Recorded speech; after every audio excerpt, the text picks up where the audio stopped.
Señor,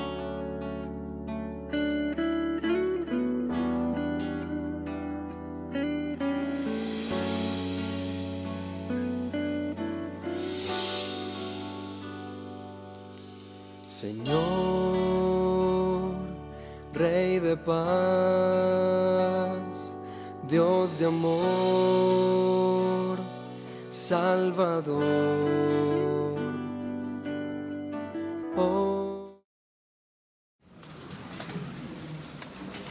Muy buenos días a todos.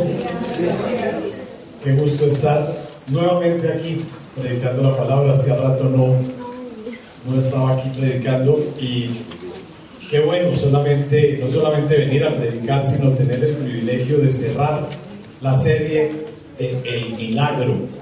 Esos milagros que hemos estado viendo, creer en lo increíble, testificar lo imposible, experimentar lo sobrenatural. Miren, esta serie es bien importante porque nos confirma a nosotros que tenemos un Dios que ha hecho, que hace y que va a seguir haciendo milagros. Es importante que nosotros sigamos leyendo los diferentes milagros que ha hecho el Señor Jesús, porque aquí hemos visto solamente unos pocos milagros, pero cuando nosotros vemos la fuerza y el poder, como se cantaba hace un momento, podemos creer lo increíble. Y cuando nosotros podemos creer lo increíble, podemos testificar eso que es imposible y podemos experimentar lo sobrenatural. Por eso me llamaron mucho la atención las palabras que Juan Carlos decía hace 8 días, que nosotros no nos debemos admirar cuando sale el milagro. Nosotros debemos es admirar cuando no se da el milagro, porque nosotros estamos para experimentar lo sobrenatural. Hoy el Señor nos trae otro milagro más, que es la alimentación de los 4,000. En la palabra tenemos dos alimentaciones muy parecidas, son dos milagros muy parecidos. Uno fue a los 4,000 y otro fue a los 5,000. La alimentación a los 5,000 está en los 4 evangelios. Perdón. La alimentación a los 4,000 únicamente está en Mateo y en Marcos. Y escogimos la alimentación a los 4,000 porque tiene dos cosas muy importantes. La primera es por el tipo de auditorio. El auditorio de los 4,000 es un auditorio mixto, es tanto de judíos como de gentiles, mientras que el de los 5,000 solamente fue para los judíos. Y el segundo es la forma como Mateo, teniendo un trasfondo judío, y estaba expresándole a los judíos que Jesucristo era el Redentor. Él se dedica a hablar de un milagro que hizo tanto para gentiles como para judíos. Entonces es bien interesante, y la forma como aborda eso nos deja ver mucho del carácter de Dios. Por eso en esta mañana, cuando vamos a ver este pasaje, normalmente cuando nosotros leemos un pasaje de la Biblia podemos sacar muchas enseñanzas porque es muy rico, ¿cierto? Pero para efectos de que podamos dejar alguna enseñanza práctica para nuestras vidas, hemos sacado tres enseñanzas bien importantes que tiene este pasaje para nosotros en el día de hoy, y se resume con el acróstico CIA. No es la Central de Inteligencia Americana, sino, como les decía, es un acróstico que nos habla de la compasión que tiene Dios para todos los habitantes de la tierra. Nos habla de que nosotros, el Señor nos dice que queremos ser independientes de Él, y nos dice cuáles son las consecuencias de esa independencia. Y finalmente nos da a entender cuál es la acción de gracias y qué significa esa acción de gracias, porque creo que es importante que nosotros podamos entender qué es la acción de gracias, qué significa la acción de gracias para el Señor que nosotros tenemos. Entonces vamos a leer el capítulo. Yo les invito a que abran sus Biblias en Mateo capítulo 15 versos 32 al 39, y les quisiera pedir el favor que me acompañen con la lectura. Bueno, entonces dice: Jesús llamó a sus discípulos y les dijo: siento compasión de esta gente, porque ya llevan 3 días conmigo y no tienen nada que comer. No quiero despedirlos sin comer, no sea que se desmayen por el camino. Los discípulos objetaron: ¿dónde podríamos conseguir en este lugar despoblado suficiente pan para dar de comer a toda esta multitud? ¿Cuántos panes tienen?, les preguntó Jesús. 7 y unos pocos pescaditos. Luego mandó que la gente se sentara en el suelo. Tomando los 7 panes y los pescados, dio gracias, los partió y se los fue dando a sus discípulos. Estos, a su vez, los distribuyeron a la gente. Todos comieron hasta quedar satisfechos.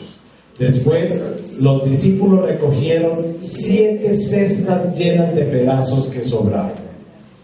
Los que comieron eran 4,000 hombres, sin contar a las mujeres y a los niños.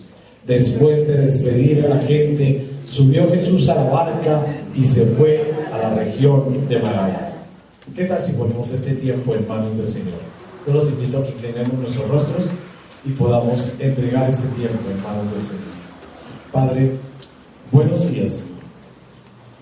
Te damos gracias, Señor, porque nos has traído hasta aquí a escuchar tu palabra. Padre Santo, te pedimos que abras nuestros corazones. Espíritu Santo, te suplicamos que seas tú en cada uno de nosotros para que llegue tu palabra, para que nos penetre tu palabra, Señor, para que nos cambie. Señor, te pido que uses a la persona que está aquí al frente para hablar lo que tú quieres. No es nada personal, es tu palabra y tu voz, utilizándonos como instrumento a nosotros. Gracias por ese privilegio que nos das, Señor, de unirnos a ti. Permítenos, Señor, que tu palabra nos cambie y nos transforme. Permítenos, Señor, que tu palabra no sea solamente del fin de semana. Permítenos, Señor, que tu palabra no sea solamente una confrontación de un momento, sino que la tengamos el resto de nuestras vidas. Te lo pedimos y te lo suplicamos, Señor, en el nombre de tu Hijo Jesucristo y con acción de gracias. Amén. Bueno, les decía que la primera enseñanza que nos da el Señor es la compasión que tiene hacia nosotros. ¿Por qué hablamos de compasión? Fíjense ustedes cómo empieza el verso. El verso 32 dice: Jesús llamó a sus discípulos y les dijo: siento compasión. ¿Y qué es ese sentir compasión? ¿Qué quiere decir el Señor con sentir compasión? Nosotros normalmente, cuando hablamos de sentir compasión, decimos que nos identificamos con el dolor de la otra persona, o decimos que nos ponemos en los zapatos de la otra persona y entonces sentimos algo de dolor y compartimos el dolor con esa persona. Sin embargo, cuando estuve viendo en el griego lo que significaba esa compasión que sentía el Señor Jesús, dice que es la forma del verbo añadido, pero le mete la palabra intestinos o zona visceral o estómago. Quiere decir que el Señor sentía dolor físico desde el estómago, se identificaba con lo que tenían las demás personas. ¿Y en qué se identificaba el Señor? ¿Qué era lo que decía el Señor? El Señor dice: siento compasión de esta gente porque ya llevan 3 días conmigo y no tienen nada que comer. No quiero despedirlos sin comer, no sea que se desmayen por el camino. El Señor sentía dolor físico por el hambre que tenían cada uno de sus discípulos. ¿Cómo podríamos explicar eso del dolor que uno siente, de una compasión real que nosotros hayamos sentido? Hace poco uno de los miembros de esta congregación fue operado del tabique. No sé quiénes hayan sido operados del tabique o hayan tenido familiares que los hayan operado del tabique, pero es muy doloroso, es muy molesto, sobre todo el posoperatorio. Y dice la esposa de este hermano, dice, mire, cuando fuimos al consultorio a sacarle las placas, porque le ponen unas placas por acá, decía él, mire, cuando me sacaron esas placas yo sentí que me las sacaban de aquí, ¿no? Ya veo las caras que están haciendo, eso era lo que sentía el Señor. Y la esposa de él decía, miren, cuando le estaban sacando las placas y yo veía el sufrimiento de él, yo lloraba como si me las estuvieran sacando a mí. Ese mismo dolor era el dolor que sentía el Señor Jesucristo al ver a toda la cantidad de personas que estaban allí y que se podían desmayar por no comer. Ese mismo dolor es lo que sentía el Señor Jesucristo. Llevaban 3 días allí sin comer, viendo que estaba haciendo milagros. Estaba viendo que todos estaban allí y que el Señor ya se iba a ir, pero no quería. Él sentía dolor que se fueran sin comer. El Señor Jesucristo tenía compasión, no solamente por los judíos, que era su pueblo, sino también por aquellos que no conocían de Él. El Señor se compadece de todos. Y yo creo que aquí es algo importante ver ese carácter de Dios. Dios a nosotros nos tiene compasión, los conozcamos o no lo conozcamos, seamos los hijos de Él o seamos las personas que lo vamos a conocer a Él. Por eso es que el Señor Jesucristo se mueve en esta vida. Es exactamente por eso, por poder llegar a nuestra necesidad y poder resolver esa necesidad. Es exactamente por eso que el Señor Jesucristo está entre nosotros y se extiende su gracia y su misericordia. Por eso es que Él da nuestra bondad, con el fin de llegar al hombre en su necesidad y librarnos de esa necesidad. Fíjense que el Señor va algo más allá. Quiere librarnos de la necesidad. No solamente se duele con la necesidad que tenemos, Él quiere liberar esa necesidad. En el caso de este hermano que les dije, la esposa lloraba con él, sentía el dolor, pero no podía hacer nada más, solamente sufrir con él. En cambio, el Señor a nosotros no solamente sufre con nuestra necesidad, sino que le importa poder satisfacer esa necesidad.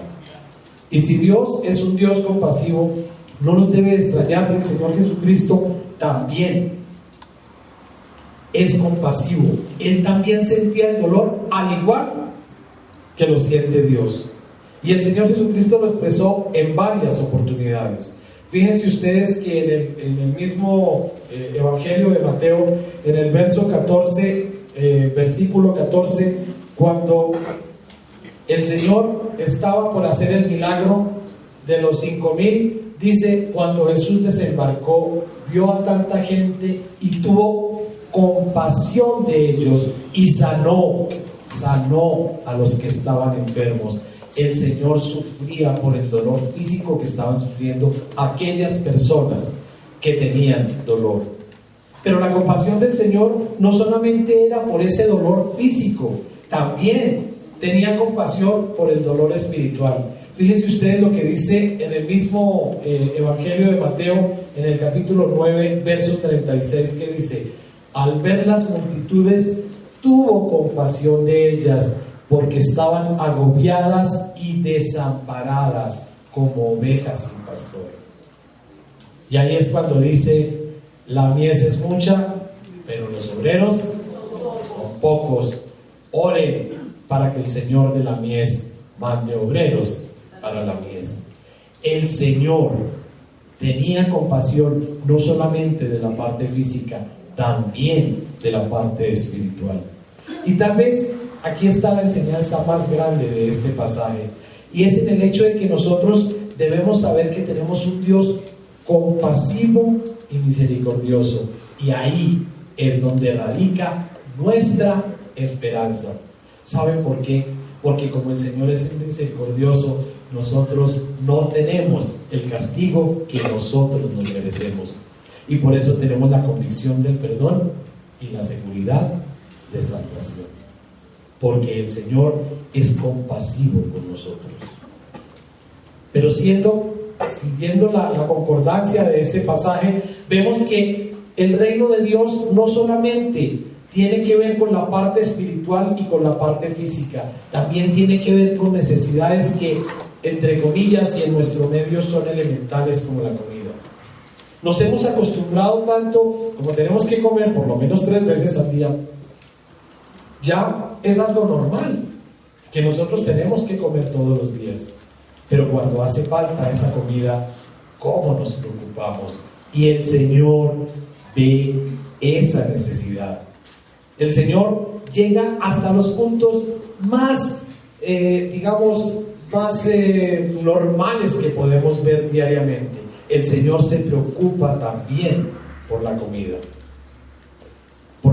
de cada uno de nosotros. Y cuando el Señor se preocupa tanto y tiene esa compasión por nosotros, podemos ver, empezamos a vislumbrar ya la segunda enseñanza que tiene este pasaje, que es la independencia. Miren ustedes, cuando empieza este pasaje, dice que el Señor Jesús llamó a sus discípulos y que les dijo: miren, tengo compasión de esta gente. Entonces uno se pregunta, ¿pero por qué el Señor Jesús llama a los discípulos? ¿Había necesidad de llamar a los discípulos? El Señor sabía que ellos tenían hambre. Él se compadecía de esa hambre que tenían los discípulos. Y entonces, en lugar de decirle a los discípulos: oiga, miren, ¿cuánta comida tienen? Y háganme un favor, díganle a todos que se organicen y vamos a repartirles comida a todos. El Señor llama a sus discípulos y uno dice: ¿pero por qué los llama? ¿Cuál es la necesidad de llamarlos y de compartir con ellos esa angustia que Él tiene? Y resulta que es que el Señor hace con los discípulos lo que hace con nosotros día tras día. El Señor quiere compartir con nosotros su obra. El Señor no hizo las cosas, Él llamó a los discípulos y les dijo: miren, tengo compasión, yo quiero compartir con ustedes esta obra, yo quiero que ustedes sean partícipes de eso. ¿Y por qué a los discípulos? Y los discípulos estaban con Él todo el tiempo. Pero tal vez el Señor veía que los discípulos estaban en una posición algo cómoda. ¿Por qué digo que estaban en una posición algo cómoda? El Señor quería, primero que todo, hacer que los discípulos tuvieran la responsabilidad, que sintieran compasión igual que la que sentía el Señor Jesucristo con los demás. ¿Y por qué decimos que tal vez los discípulos no estaban sintiendo esa responsabilidad de sentir compasión como la siente el Señor Jesucristo? Lo podemos ver por las respuestas que ellos tenían en varios pasajes. Yo traje 2 a manera de ejemplo. El primero está en el capítulo 14, verso 15 de Mateo, justamente para el milagro de los 5,000, cuando el Señor Jesús llega, se compadece y empieza a curar a todos. Ya se estaba anocheciendo, y ¿qué es lo primero que dicen los discípulos? Al atardecer se le acercaron sus discípulos y le dijeron a Jesús. Jesús estaba trabajando en lo suyo y los discípulos estaban pensando en otra cosa. Miren lo que les dice: este es un lugar apartado y ya se hace tarde. Despide a la gente para que vayan a los pueblos y se compren algo de comer. ¿Qué estaban diciendo los discípulos? Aparentemente uno diría: ay, tan buena gente los discípulos, ¿cierto? Miren cómo se preocupan porque la gente coma. Pero es que la compasión del Señor es diferente. Ellos querían que se despidieran y que por sus propios medios cada uno buscara su comida. Por eso la respuesta que sigue a esta parte es: pues denle ustedes de comer. Y ellos no. ¿Por qué? Porque ellos se estaban deshaciendo del problema. Ellos miren, despídalos, que se vayan a comprar la comida y que ellos vean a ver cómo, pues que se defiendan por su cuenta, o cómo hacemos con toda esta cantidad de gente. Y más adelante, en el verso, en el capítulo 15, versos 22 y 23, hay algo muy parecido de la respuesta de los discípulos con Jesús. Jesús estaba recorriendo todas las aldeas Y está el caso de la mujer cananea que dice: una mujer cananea de las inmediaciones salió a su encuentro gritando: Señor, hijo de David, ten compasión de mí. Mi hija sufre terriblemente por estar endemoniada. Jesús no respondió nada. No le respondió nada. Así que sus discípulos se acercaron a él y le rogaron. Fíjense que Jesús no dice nada, pero los discípulos sí. Y ellos dicen: despídela, porque viene detrás de nosotros gritando. Despídela, sácala, porque es que nos está molestando, te está molestando a ti, nos está molestando a nosotros. Mejor despídela, Señor, sácala. Y así no es como obra la gracia de Dios. La gracia de Dios no obra deshaciéndose de la gente necesitada. Pero muchas veces nosotros, al igual que los discípulos, tenemos esa posición cómoda de decir que cada uno se defienda como pueda. Y el Señor lo que quería era que los discípulos tuvieran esa responsabilidad de tener compasión con las personas. Que sintamos dolor aquí visceral por las necesidades de las personas, sean físicas, sean espirituales, sean de comida, pero que nosotros mismos tengamos esa necesidad aquí adentro. Eso era lo que el Señor le quería decir a los discípulos cuando los llama. Como segunda medida, creo que el Señor también llama a los discípulos porque quería que ellos se dieran cuenta de dónde venía el poder. Era claro que ellos físicamente no podían alimentar a todas las personas, que eso lo vamos a hablar más adelante. Pero el Señor quería compartir con ellos y que ellos se dieran cuenta quién era el poder. Como decía en el Evangelio de Mateo también, hoy estoy dedicado a Mateo, en el capítulo 7, los versos 7 y 8, recuerda que el Señor decía: piden, busquen y llamen, porque al que pide se le dará, el que busca encontrará, y al que llame se le abrirá. El Señor Jesús les estaba diciendo: busquen, pidan, llamen, porque yo soy el que tengo el poder. Pero búsquenme a mí, porque no son ustedes, sino soy yo el que tengo el poder. Y si el Señor tiene el poder de hacer todo en la vida, ¿no podrá darles pan a todas estas personas? Eso mismo es aplicable para nosotros hoy en día. Tal vez nosotros vemos misiones que son imposibles, pero para el Señor no hay cosas imposibles. Pidamos, buscamos y llamemos. Y como tercera medida, creo que el Señor está utilizando este milagro del pan, esta necesidad física de las personas, para decirle a los discípulos que Él es el pan de vida para nosotros. El Señor nos está diciendo que nosotros somos un instrumento de su gracia para resolver las necesidades de los demás. Miren, esto es bien importante. Nosotros somos un instrumento de su gracia para resolver los problemas de los demás. No somos nosotros tan solo somos instrumentos de Él para resolver las necesidades de los demás. Desde este punto de vista, nosotros diríamos que las objeciones de los discípulos eran válidas, porque cuando el Señor les dice: miren, yo tengo compasión de estos, ellos, en lugar de tomar que el Señor los estaba llamando a participar de la obra, ¿cierto? Ellos ponen objeción y ponen problema. ¿Qué es lo que contestan en el verso 33? Señor, ¿y nosotros de dónde vamos a sacar esta parte desierta para conseguir pan para todas estas personas? Ahí no había Carulla, ni Éxito Express, ni nada de esas cosas que pudieran comprar. Y así existían el Carulla y el Éxito Express o cualquier supermercado por ahí cercano, ellos no tenían la plata para comprarle a 4,000 personas. La labor era físicamente imposible, poder alimentar a 4,000 personas. El problema es que ellos quisieron tener la independencia de resolver el problema ellos mismos y no confiaron en el Señor. En lugar de decirle, oiga Señor, gracias, listo, díganos a ver qué hacemos. Usted es el que se encarga del pan, hermano, díganos a ver qué hacemos. Estamos dispuestos a hacer lo que tú quieres. Pero ellos lo que vieron es que ellos mismos iban a alimentar a todas las personas. Viendo el ejemplo de hoy en día, aquí en la iglesia, cuando estamos por hacer la construcción, ¿cierto? Y Juan Carlos dice, bueno, vamos a hacer la construcción y vamos a hacer, nosotros decimos, uy, pero eso vale mucha plata, ¿cómo vamos a hacer? Es que eso es su problema. No, eso es su problema. Nosotros ponemos objeciones.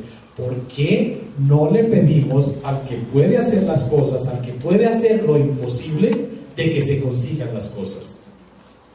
Esa es la actitud que nosotros debemos tener. Y esa es la actitud que el Señor Jesucristo quería decirle a esos discípulos.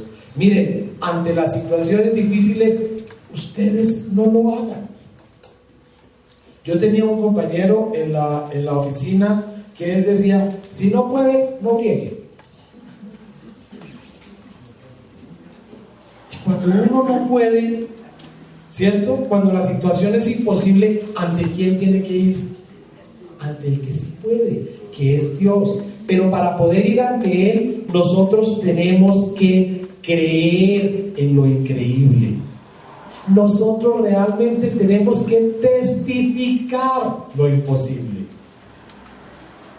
Porque es Dios el que se encarga de hacer las cosas.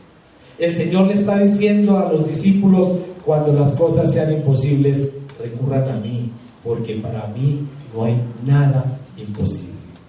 Y creo que eso fue lo que les faltó entender a los discípulos, que no somos autosuficientes, que nosotros no podemos hacer todas las cosas, sino que tenemos que ser dependientes y no independientes del Señor.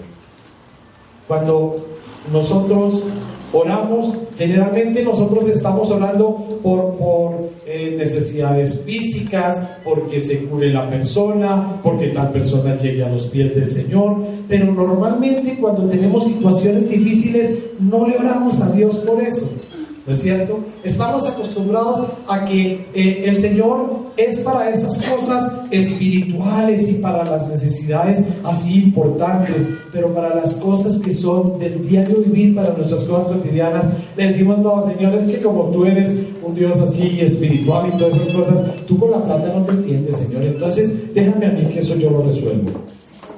Y es cuando hacemos errores, porque queremos ser autosuficientes. Nos dejamos convencer de lo que nos dice el mundo. Usted puede llegar a donde quiera. Usted, si usted lo quiere, deséelo y verá que va a llegar a eso. Y el Señor nos dice, miren, ante las cosas imposibles recurran a mí. No se paralicen por las cosas imposibles. Cuando nosotros nos hace falta plata para la matrícula de nuestros hijos, para una necesidad especial que tenemos, ¿qué es lo primero que hacemos? Le oramos al Señor, le pedimos al Señor que nos ayude a buscar esa plata. Yo creo que el Señor aquí nos está diciendo, yo soy Dios de todo, no solamente de la parte espiritual. Oren a mí, no corran a endeudarse, porque si ustedes corren a endeudarse, empiezan con una espiral tremendo. Cuando tenemos un examen importante en la universidad o en el colegio y recurrimos a la copia, porque hemos estudiado mucho pero es muy difícil, recurrimos a la copia. Cuando tenemos un negocio importante por hacer, en lugar de pedirle al Señor, Señor, ayúdame a que salga este negocio, nosotros recurrimos al soborno para que pueda salir ese negocio importante. Nosotros queremos resolver nuestras necesidades físicas de manera independiente y no de manera dependiente, como lo quiere el Señor. El Señor en esta mañana te está invitando a que cuentes con Él, a que le pidas a Él todo, porque Él es Dios de todo. Y te está diciendo, ¿qué camino quieres escoger? ¿Quieres ser dependiente y dejar que Él haga el milagro en tu vida diaria? ¿O quieres ser independiente, cargando con la resolución de los problemas cotidianos. El Señor nos está diciendo que dependamos de Él para todo, porque Él es un Dios de todo, no solamente para enfermedades y situaciones espirituales, aún para las cosas que pueden ser triviales. El Señor te está invitando a ti a que tengas una responsabilidad de sentir la compasión de Él, a que busques de Él y a que seas un instrumento grande para su obra y que puedas solucionar las necesidades de los demás, pero simplemente como un instrumento.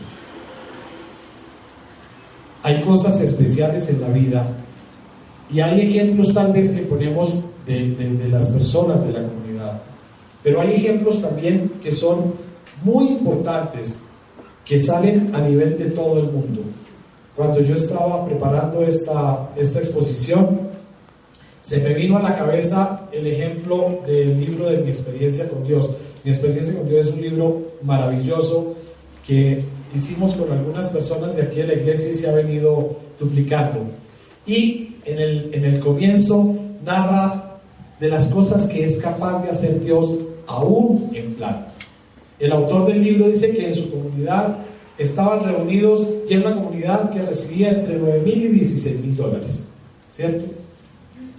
Y venía una feria mundial en Vancouver que venían 20 millones de personas.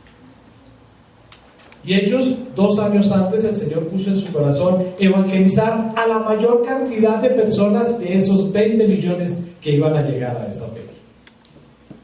Y él decía, normalmente nosotros hacemos presupuestos, y yo que me meto mucho en presupuestos, normalmente hacemos los presupuestos como nosotros lo sabemos hacer. ¿Cómo hacemos un presupuesto?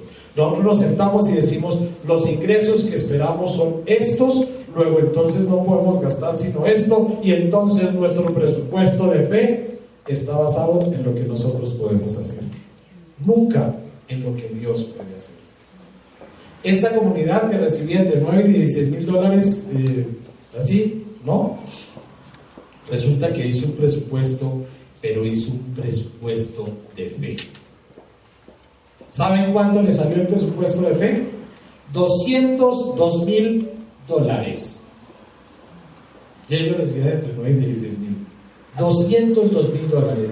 ¿Qué hicieron? Dijeron, ese es el presupuesto que vamos a tener, y se dedicaron a orar y a trabajar para lograr esa obra. Para no alargar todo el ejemplo, que ustedes lo pueden encontrar en el libro de Mi Experiencia con Dios, ellos recogieron $248,000 para ese evento. Algo que solamente está en las manos de Dios. $248,000, y el testimonio es que más de 20,000 personas llegaron a los pies del Señor con la obra que hicieron en esa feria. Y el autor pregunta, ¿podemos hacer un presupuesto de fe? Y la respuesta es sí, porque Dios es Dios de todo. Pero nosotros tenemos que dejar las cosas de Dios, lo que puede hacer Dios, lo imposible, lo que nos paraliza a nosotros, debemos dejárselo en las manos de Dios, porque Él es el que va a resolver las cosas y no nosotros. ¿Y a quién le debe agradecer el autor? ¿Al equipo que hizo la oración? ¿Al equipo que trabajó, que hizo las llamadas a nivel mundial y llegó la plata? No, no es cierto. Las gracias se le debe dar es a Dios, porque Él fue el que hizo llegar ese dinero a la obra y poder llegar a evangelizar a 20,000 personas. Y eso nos lleva al tercer punto de nuestra reflexión, que es la acción de gracias. Fíjense que en el versículo 36 el Señor dice, y tomando los 7 peces dio gracias, los partió, los dio a sus discípulos y los discípulos a la multitud. Nosotros este pasaje creo que lo hemos leído bastantes veces, nos lo han contado muchas veces, hemos trabajado incluso con ese versículo, pero poco se ha predicado sobre esa palabra pequeñita. Dio gracias, no más, dio gracias, pero encierra un gran significado para nosotros. El Señor Jesús, siendo Dios pero encarnado, Él da gracias a Dios antes de hacer el milagro. Fíjense ustedes que entre que entregan los peces y se da el milagro, hay una parte que es importante, el Señor la tenía clara. Antes de hacer el milagro, Él da las gracias a Dios, porque es Él quien va a hacer el milagro. Jesús no se atribuye el milagro, Jesús dice, es Dios quien hace el milagro, por eso le doy las gracias a Él. Jesús sabe que es un instrumento de la gracia de Dios para resolver la necesidad que tienen esas personas. ¿Por qué hablamos de esta acción de gracias? Porque yo creo que los cristianos a veces no entendemos muy bien lo que es esta acción de gracias.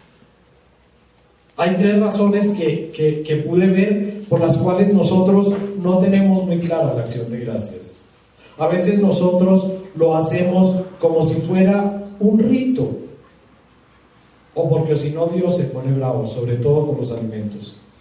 Como les decía, los alimentos se convirtió en algo tan normal, 3 veces al día, a veces más, que nosotros comemos porque es algo normal, pero no nos damos cuenta que ese alimento nos lo está proveyendo el Señor y no podemos entender que nosotros le tenemos que dar gracias a Él. Se convirtió en un rito. A veces hasta empezamos a comer, yo creo que nos ha pasado a varios, y en la mitad, uy, no hemos orado. Oremos porque no hay que el Señor se ponga bravo. Muchos hermanos piensan que el Señor nos va a castigar si nosotros no oramos. Y esto no es de castigo, no, esto es de reconocimiento. Fíjense lo que hace el Señor Jesús. Antes de hacer el milagro, da las gracias porque Él sabe de dónde viene. Y no es la única vez. En muchos pasajes está en que el Señor lo primero que hacía era dar gracias. Nosotros nos hemos acostumbrado tanto y le creemos tanto a los rituales que esto se ha convertido en algo tan normal. Miren, nosotros tenemos entre los primos de la familia materna, ahora que están viejos, yo todavía no, pero me invitan porque soy primo, y entonces les dio por reunirse 2 veces al año. 2 veces al año nos reunimos a hacer un almuerzo grande, a ver cómo estamos, etcétera. Y ellos se burlan de mí porque pues cuando llega la comida yo oro. Obviamente que no con todos, Señor, no, pero oro antes de tomar los alimentos. Y entonces ellos se burlan de mí y me dicen, oiga, ¿usted ora para que si la comida está envenenada no le siente mal? Porque a veces tenemos hasta esas creencias. Como segunda medida, creo que los cristianos a veces vemos que la acción de gracias, la oración de acción de gracias, la hacemos por imitar, por imitación. Porque si el pastor y los líderes de la iglesia oran siempre que vamos a comer, pues yo también lo hago porque algo bueno tiene que ser, ¿no es cierto? Porque lo hacen, pero no por entender qué es lo que estamos haciendo. Y otra razón que tenemos para entender lo que es la acción de gracias es que a veces hacemos acción de gracias en los alimentos porque nos queremos mostrar como unas personas muy espirituales. Y entonces, en lugar de tener una acción de gracias por la comida, nos enfrentamos a un sacrificio de penitencia. Les voy a decir por qué. Ustedes se imaginan que uno lo invitan a una comida bien rica, se la sirven, eso está así que sale bien rico. Y le dicen a una persona, por favor, ora por los alimentos, y se tira un devocional de esos largos. Qué penitencia tan macha. Porque confundimos nosotros la acción de gracias con el reconocimiento y el perdón. La acción de gracias es simplemente el reconocimiento de la bendición que Dios nos está dando a nosotros. Pero ¿saben por qué tenemos tanta confusión? Porque es que nosotros oímos de lo que dice el mundo, oímos lo que dicen los amigos, oímos lo que dicen las supuestas corrientes religiosas, armamos una confusión en nuestra cabeza y ¡pum!, sacamos nuestra propia conclusión de lo que es la acción de gracias, en lugar de buscar en la palabra cuál es el verdadero significado de la acción de gracias. Y la acción de gracias no es algo más que agradecer. Yo creo que a la mayoría de nosotros, si no a todos, nuestros padres nos enseñaron que teníamos que ser agradecidos. Cuando nos invitan a comer, cuando nos invitan a algo especial, ¿qué hacemos nosotros? Oiga, muchísimas gracias, la comida estaba rica. Oiga, chévere, todo bien servido, qué bien, gracias, muy amables. Yo creo que nosotros nunca a un anfitrión que nos invitan después de venir a su casa y dice: gracias hermano, mi vida cambió cuando entró a su casa porque este ambiente es diferente y esa comida me motivó a seguir adelante. No, nosotros ¿qué es lo que decimos? Oiga, gracias porque la comida está buena. Simplemente es una acción de agradecimiento por lo que estamos recibiendo. Y la acción de gracias con el Señor comienza por un agradecimiento por la fidelidad y por las bendiciones que Él nos da, no más. Por eso es tan importante cuando Pablo le decía en Primera de Tesalonicenses, capítulo 5, verso 18: den gracias a Dios en toda situación. ¿Por qué en toda situación? Porque es que Dios es Dios de todo. En toda situación, todo lo que nosotros tenemos, está la voluntad de Dios. Den gracias en toda situación porque es su voluntad para ustedes en Cristo Jesús. La verdadera acción de gracias no está en la cantidad exagerada de palabras. La verdadera acción de gracias es cuando tú tienes reconocimiento de quién es el que te está dando las cosas. Y eso mismo es lo que da la dependencia. Cuando tú entiendes que lo que tienes, la plata que tienes, la cualidad, las cualidades que tienes de organización, la familia que tienes, todo, absolutamente todo lo que tú tienes, es de Dios, para que tú seas un instrumento de gracia para resolver una necesidad. Solamente cuando tú entiendes eso, que eres un instrumento de gracia para resolver una necesidad y no que todo es tuyo, es cuando tú tienes dependencia. Y cuando tienes dependencia, te vas a librar, tú y yo nos vamos a librar de juzgar a la gente. Porque a veces cuando nosotros tenemos cualidades y tenemos estudios en la palabra y todo, ya nos creemos por encima de todos. O no nos pasa a la mayoría de cristianos. Sabemos algo más de la palabra y entonces decimos que tú eres pecador.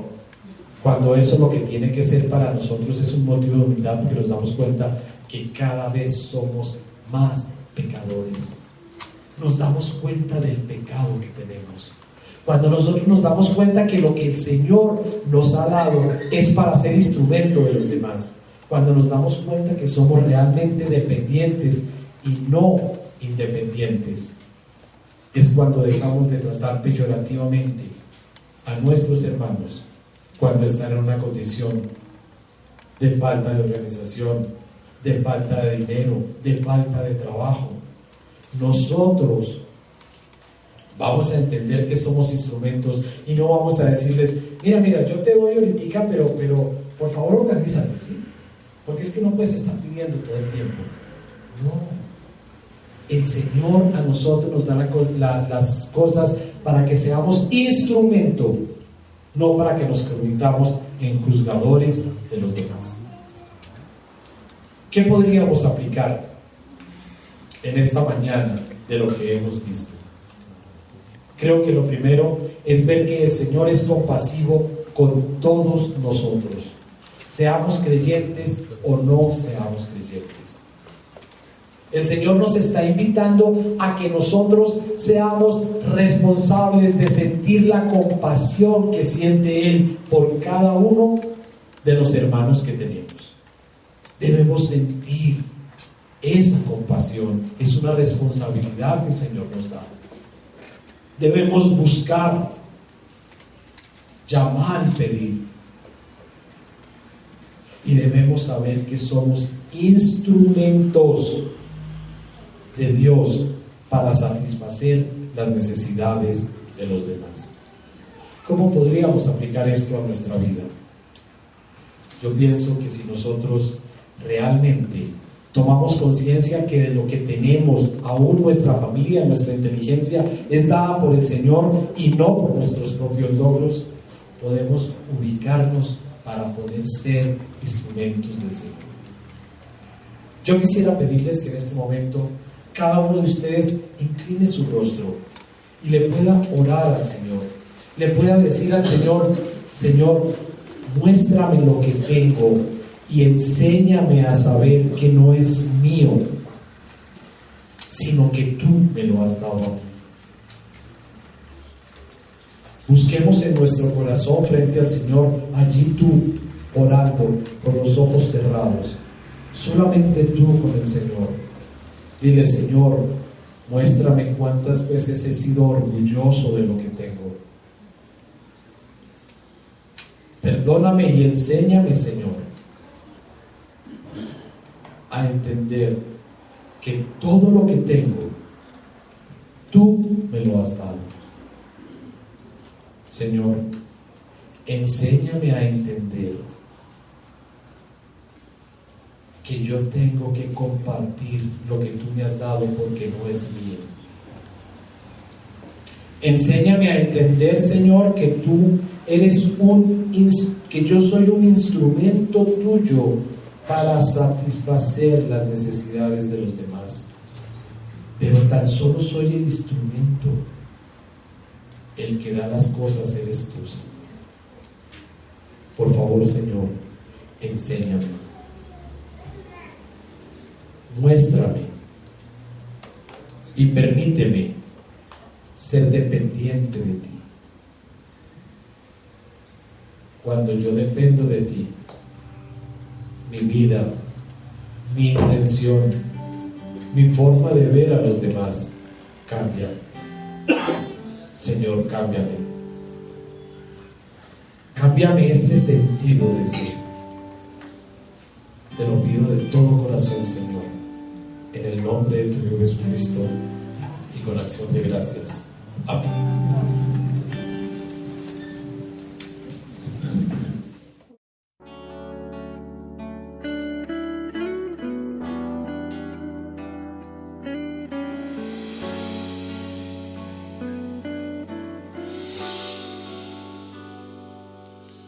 Señor,